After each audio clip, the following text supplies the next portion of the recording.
Each of the great cities of Greece sent an army to join the war against the Trojans. Each, that is, except for one. The city of Thebes refused to join the war, saying that it had no quarrel with the faraway Trojans. And so the Greek king Agamemnon decided to teach the Thebans a lesson. He ordered his men to destroy their beautiful city and take its treasure. And that is exactly what they did. While the ruined city of Thebes was still burning, the greatest of the Greek warriors shared out the prizes of war. King Agamemnon chose for himself one of the captives, a beautiful young girl called Chryseis, a priest's daughter. Agamemnon told her that she must live with him from now on and be his slave. The girl wept bitterly and begged to be returned to her father. But King Agamemnon had a cruel heart and was unmoved by her tears. Eventually, the Greek ships reached Troy, and the army set up a vast camp on the beach not far from the city. One evening, the good old priest, who was the father of Chryseis, arrived at the camp and asked to meet King Agamemnon and all the greatest of the Greeks. And this is how he spoke. "O Agamemnon, leader of men, may the gods grant your wish to destroy the magnificent city of Troy, and may all the Greeks return home safely in their black ships. But grant me this favour. Free my daughter and accept in her place a gift of great treasure that I have brought for you." The Greek army cheered the old man for his generous offer and for the love that he had shown for his daughter. But Agamemnon flew into a rage. "Old man," said he, "let me not find you hanging about our ships, nor coming here again. I will not free your lovely daughter. She shall grow old in my house in Argos, far from her home. So get out of my sight right now, or it will be the worse for you." The priest was afraid and swiftly left. But later that evening, he knelt down on the shore of the resounding sea and prayed to the immortal god, Apollo, of the silver bow. And Apollo heard the good old man's prayer for just revenge, and he took up his silver bow and fired arrows into the Greek camp. The arrows of Apollo brought disease, and many of the Greek soldiers fell ill. By far the greatest of the Greek warriors was Achilles. He was faster and stronger than any man alive, and also very proud. When Achilles saw the Greek soldiers dying of disease, he called a meeting of all the generals and spoke as follows. "Noble Agamemnon, though you are our leader, I must speak the truth. It was wrong to threaten the priest, a good old man who came to you with a generous offer.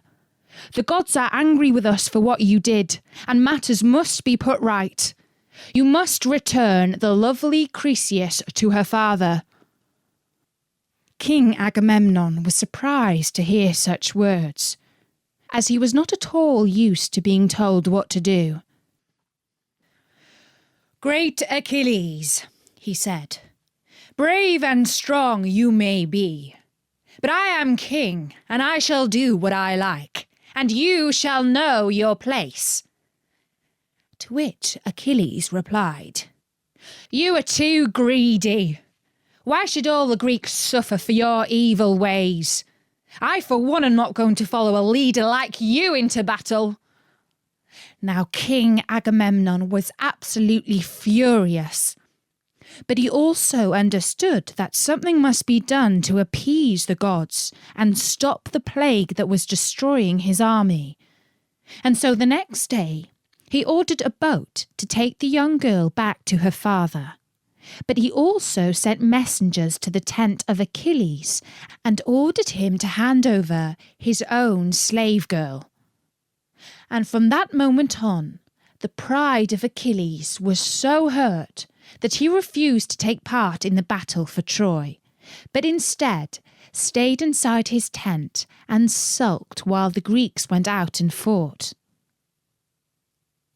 Soon after, the Trojans opened the great doors of their city, and their army marched out like a flock of wild birds, swooping back and forth and calling with screeching voices. Now the finest warrior among the Trojans was Prince Hector. He was the brother of Paris, but he was quite different in character. Hector was brave and noble, while Paris loved fine clothes and parties and enjoyed his riches to the full. As they rode out to battle, Hector said to his brother,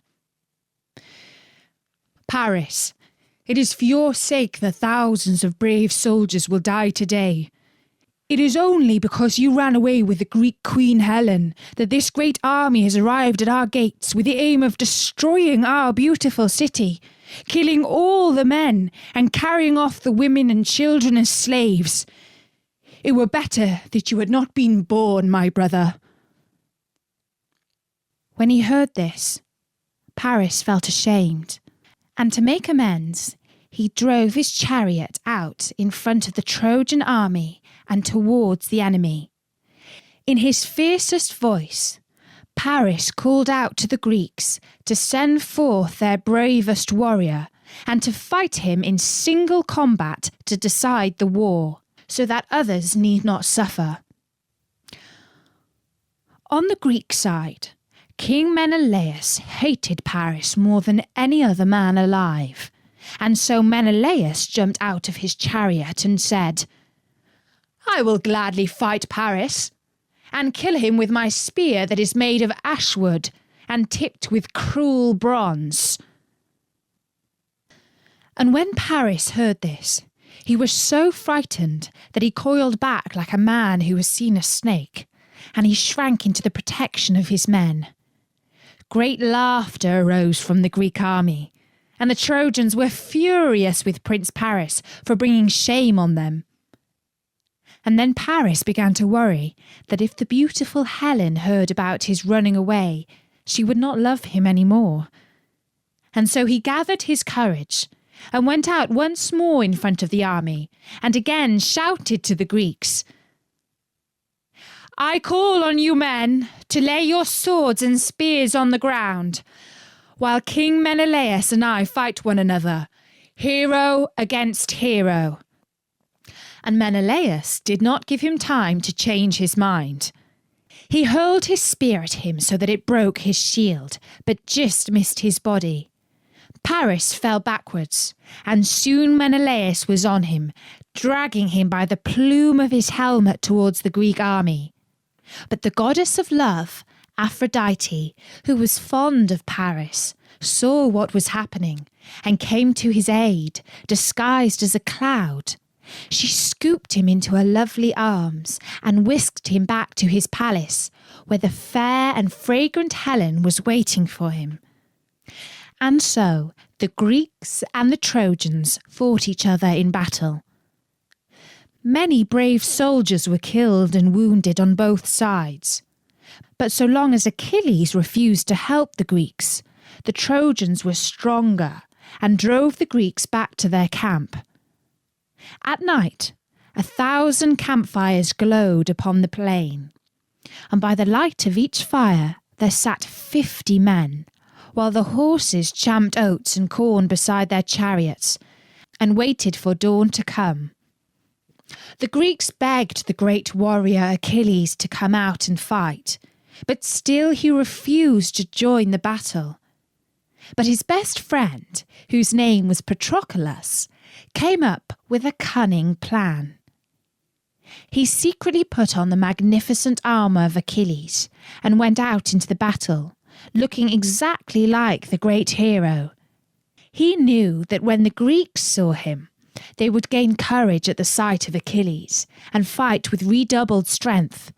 And when the Trojans saw him, they would think that the warrior they most feared had returned and would lose heart.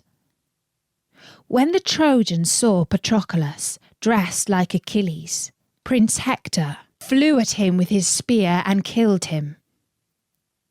Only then did he discover that it was not Achilles whom he had killed, but Patroclus.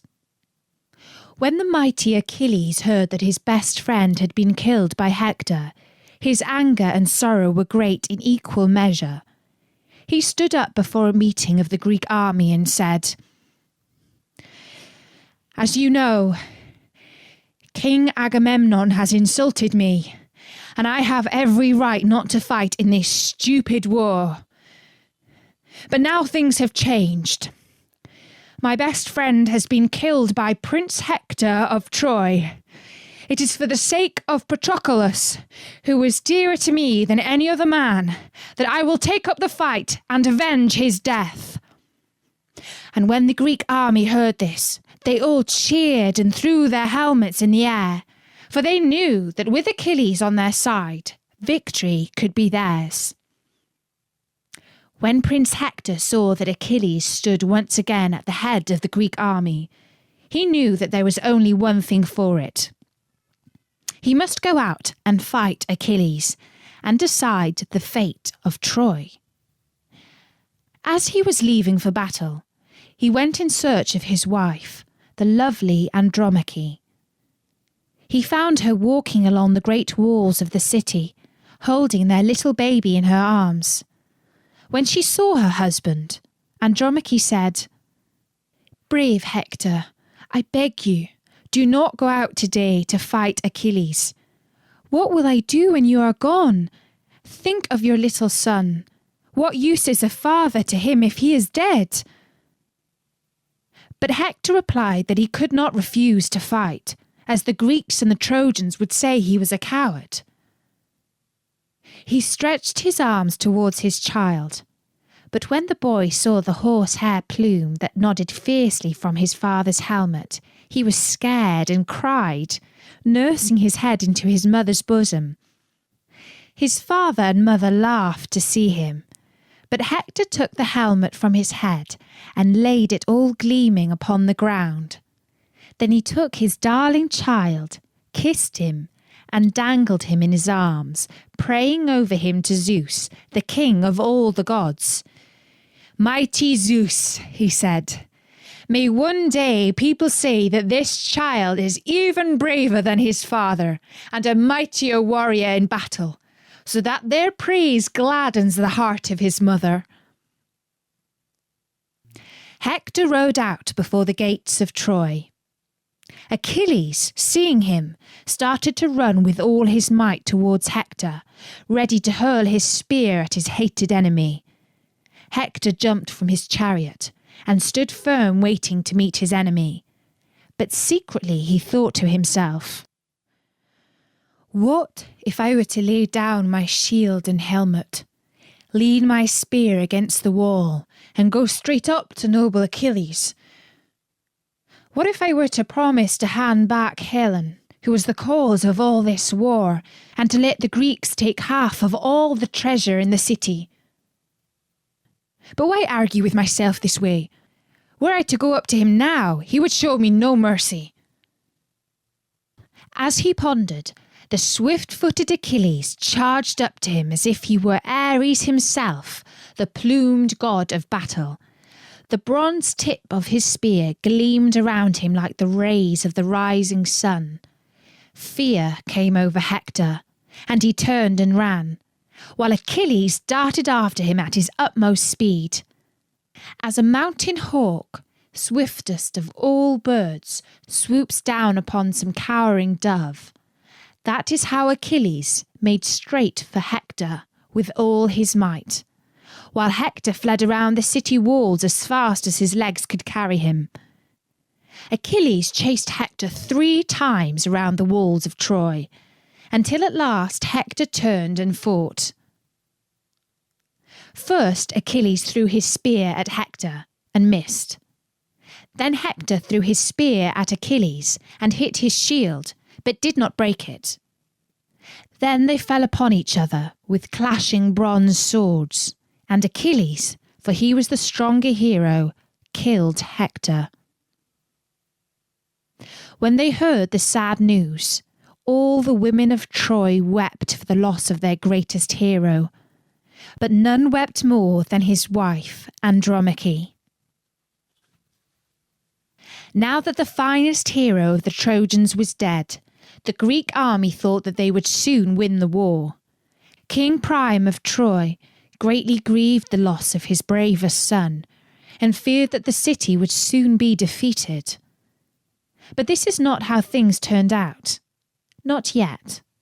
For Apollo, the winged god of the silver bow, again decided to help the Trojans. One day, in the midst of battle, he came up to Prince Paris and spoke to him as follows. "Hail, Paris, Prince of Troy! Lift up your bow and fire an arrow into the Greek army. I will guide its point into Achilles and kill him." When he heard this, Prince Paris replied, "Almighty Apollo, I will gladly do as you ask, but will I not just waste my arrow? For everyone knows that when Achilles was a baby, his mother dipped him in the river Styx that runs through the underworld, and as a result, no weapon can wound him, for the waters of the river Styx make a man immortal." And Apollo replied, "Paris, you speak the truth, but the gods gave the great Achilles a choice. He could lead a short and glorious life, or a long and boring one. He chose glory, and so his life must be short." And so Paris dipped his arrow in deadly poison and fired it into the air. It flew in an arc, and its poisoned tip drove into Achilles' heel. For when Achilles' mother had dipped him in the river of the underworld, she had held him by his heel, and no water had touched it. And now Achilles fell from his chariot, and soon his great body lay on the ground, dead. And that is the story of how the Greeks and the Trojans fought for 9 years without either side gaining victory. Many brave warriors died on either side, and many tears were shed over lost sons and lost friends. Soon I will tell you how the war ended with a cunning trick,